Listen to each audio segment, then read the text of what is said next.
Hello all. तो चलिए क्या करते हैं, कोऑर्डिनेटर्स चैप्टर स्टार्ट करते हैं।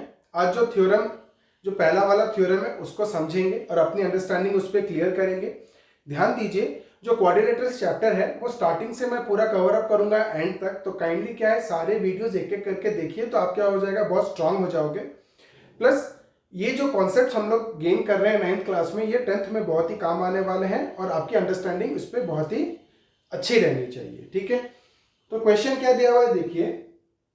आज का जो थ्योरम है वो बता रहा है कि अ diagonal of a parallelogram divides it into two congruent triangles. तो थ्योरम क्या बोल रहा है, आपके पास एक पैरेललोग्राम है और उसका अगर आप डायगोनल बना दोगे तो दो ट्रायंगल बनेगा और वो जो दो ट्रायंगल मिलेगा वो दोनों ट्रायंगल एक दूसरे से क्या होंगे, कॉन्ग्रुएंट होंगे। ये सब थ्योरम्स आपको दिमाग में रखने हैं क्योंकि जब आप प्रॉब्लम्स करने के लिए जाओगे तो आपको ये सब थ्योरम अप्लाई करके आपको क्या करना पड़ेगा, उस क्वेश्चन को सॉल्व करना रहेगा। देखिए, जो पैरेललोग्राम है ना, वो जो चैप्टर है ये आपको बहुत ही अच्छी अंडरस्टैंडिंग लेनी पड़ेगी। पैरेललोग्राम में आपको ध्यान क्या देना है, देखिए parallelogram itself come with a lot of properties, है ना। जैसे कि opposite sides are equal, opposite sides are parallel, opposite angles are equal. तो इस तरीके से अगर आप देखोगे तो जो अपने पैरेललोग्राम है ना वो खुद अपने साथ बहुत सारे प्रॉपर्टीज लेके आता है। तो आपको वो सारे प्रॉपर्टीज की अंडरस्टैंडिंग अच्छे से लेनी है। ये जो थ्योरम सब है उसको अच्छे से याद रखना है ताकि आप क्या करो, इस चैप्टर को अच्छे से समझ सको। तो आज के क्वेश्चन को सॉल्व करते हैं। देखिए, पहले फिगर बनाते हैं, एक पैरेललोग्राम बनाते हैं हम लोग ABCD. Okay, so ABCD is a parallelogram, A B C D is a parallelogram. और फिर क्या बोल रहा है, the diagonal of a parallelogram divides it into two congruent triangles. तो मैं कोई भी एक डायगोनल बना देता हूं, मान के चलिए मैंने बीडी एक डायगोनल बना दिया। तो ये दोनों ट्रायंगल क्या होने चाहिए, आपस में कॉन्ग्रुएंट होने चाहिए। देखिए, before going to the theorem मैं आपको बता दूं कि क्लास 10 में आपका एक चैप्टर आएगा सिमिलर ट्रायंगल्स। क्लास 10 में एक चैप्टर आएगा सिमिलर ट्रायंगल्स। तो सिमिलर ट्रायंगल्स में क्या होता है, हम जो ये जो नेमिंग करते हैं ना, वो आप हैबिट 9th क्लास से सीखने का ट्राई कीजिए। फॉर एग्जाम्पल, यहाँ पे दो ट्रायंगल तो है और एक बच्चा नाम लेता है क्या, कि एक ए बी डी, एक ट्रायंगल का नाम ले लेता है ए बी डी, और एक ट्रायंगल का नाम ले लेता है, मान के वो क्या ले रहा है, सी बी डी ले लिया। ठीक है, एक ट्रायंगल का नाम ले लिया ए बी डी और एक ट्रायंगल का नाम क्या ले लिया, वो सी बी डी। ओके, अब क्या करना है देखिए, और एक लड़के ने क्या किया, ए बी डी लिया और इसका नाम उसने ले लिया सी डी बी, इसका नाम उसने ले लिया सी डी बी। ट्रायंगल वही है ना, बट इसने इसका नाम लिया सी बी डी, इसका नाम लिया ये इसने सी डी बी। और एक बच्चे ने क्या किया, इसका नाम लिया ए बी डी और इसका नाम ले लिया, मान के चलिए बी सी डी। क्या ले लिया, बी सी डी। तो आपको देखने में ये सिंपल लगता है कि भैया ट्रायंगल का नाम तो ये भी वही ट्रायंगल बता रहा है, ये भी वही ट्रायंगल बता रहा है। बट मैं आपको सजेस्ट करूंगा कि थोड़ा सा आप क्या करो, 9th क्लास में ये हैबिट डालो, ट्रायंगल्स का नाम सही से लिखने का हैबिट डालो।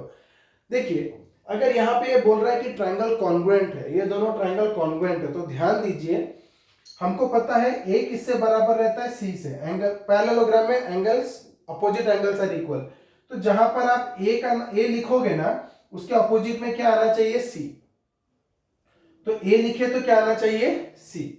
उसके बाद बी लिखे ना, इधर बी लिखे तो आपको क्या आना चाहिए, नेमिंग में दूसरे वाले ट्रायंगल का डी आना चाहिए। इधर बी लिखे ना और इधर बी आ गया तो ये गलत हो गया, ये गलत हो गया। तो यहां पर ए लिखे, यहां पर बी लिखे, तो यहां पर ए के साथ क्या आना चाहिए, सी, और बी के साथ क्या आना चाहिए, डी।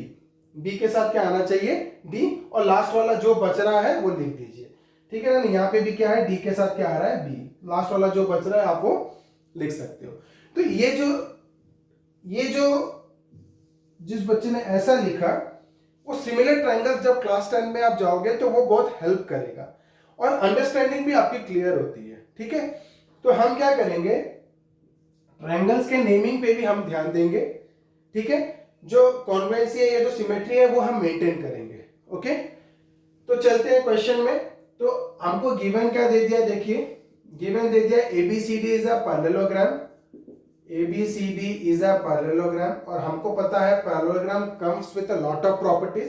तो कभी भी ये गिवन स्टेटमेंट आपको दिया हुआ हो तो ध्यान रखना पैरेललोग्राम की सारी प्रॉपर्टीज आपके दिमाग में रहनी चाहिए, because ABCD is a parallelogram एक सिंपल स्टेटमेंट क्वेश्चन में दे देगा, but it comes with a lot of properties. Okay, now हमको प्रूव क्या करना है, देखिए we have to prove that the diagonal of a parallelogram divides it into two congruent triangles. तो हमने BD एक क्या कर दिया, डायगोनल बना दिया, तो हमको क्या प्रूव करना है, ट्रायंगल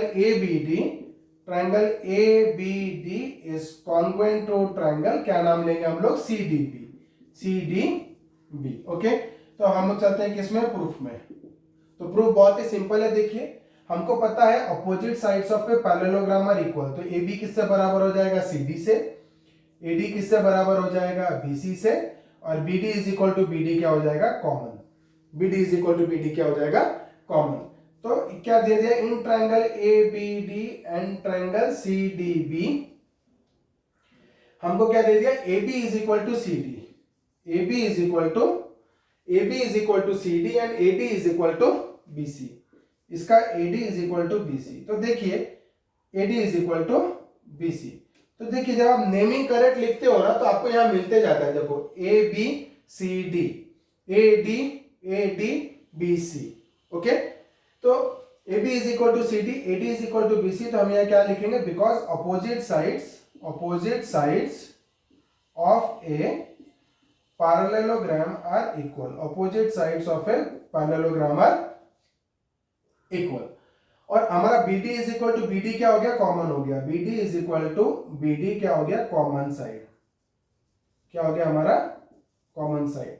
देयरफॉर क्या हो जाएगा, देखिए triangle ABD is congruent to triangle CDB, किस लिए, बाय साइड कॉन्ग्रुएंसी। ओके, तो ये हमको क्या बोला था कि डायगोनल को लेके बताओ कि जो डायगोनल है वो दो ट्रायंगल, दो पैरेललोग्राम को दो कॉन्ग्रुएंट ट्रायंगल्स में डिवाइड करेगा। देखिए ये मैंने साइड कॉन्ग्रुएंसी से प्रूव किया, आप पैरेलल लाइंस का प्रॉपर्टीज लेके भी कर सकते हो। फॉर एग्जांपल आप क्या कर सकते हो, this line is parallel to this line, तो ये दोनों एंगल क्या हो जाएंगे, ऑल्टरनेट इंटीरियर एंगल्स, एक एंगल बराबर हो गया, BD is equal to BD common आ गया दोनों ट्रायंगल में, और फिर जब ये दोनों पैरेलल हो गए तो this angle is equal to this angle is equal to this angle, तो क्या हो गया, ASA से कॉन्ग्रुएंट हो जाएगा दोनों ट्रायंगल, वो भी ले सकते हो। तो आपकी जो इच्छा है उसको लेके आप सॉल्व कर सकते हो। तो आगे के वीडियोस में हम क्या करेंगे, जो बाकी के थ्योरम्स है वो आपके लिए लेके आएंगे, और कुछ क्वेश्चंस भी आगे के वीडियोस में डिस्कस करेंगे, और क्वाड्रिलेटरल चैप्टर को आपको इजी करके देंगे। तो अभी के लिए इतना ही, बने रहिए मेरे साथ मेरे आगे वीडियोस के लिए। Thank you.